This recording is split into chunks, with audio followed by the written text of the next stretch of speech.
Hi, my name's Sherry Sanders, and I'm a county extension agent working in the field of agriculture in White County as a part of the University of Arkansas System Division of Agriculture.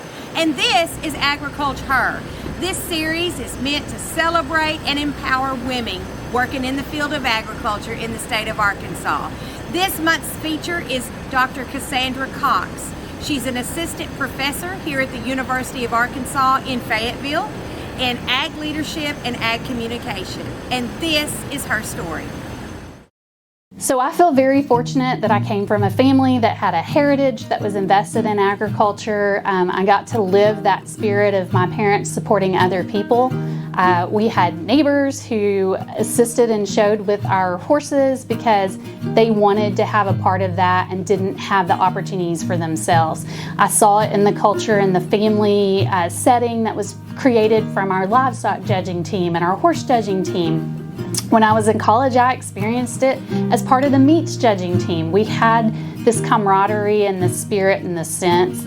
As I transitioned into academia, I always say, I think all the students at the University of Arkansas are amazing, but I'm blessed because I get to work with the best of the best because they have that sense, that feeling, that connection to agriculture, and that community just brings something different to the table. So I walk around with a lot of pride when I get to talk about the accomplishments of my students and the connectedness and the support they provide each other and the willingness that they have to ask for career support down the line or life advice while they're at the University of Arkansas. Because I also know that those same people that if something's happening in my life are going to be the first ones to show up, and I've seen it time and time again. They ask about my family because they know that that's something I value.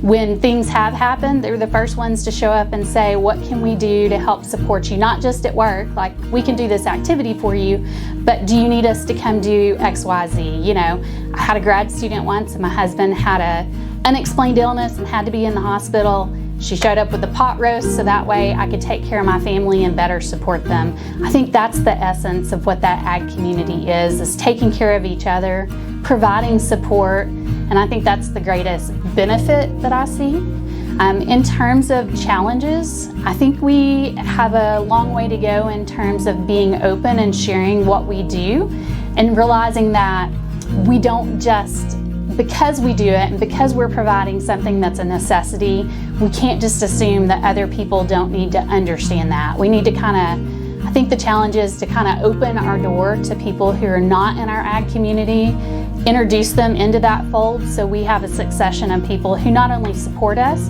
but want to work in our industry too, have some understanding of what's going on, and they're just good consumers all around. So I think that's a challenge, but I think it's one that we already have the foundation to address.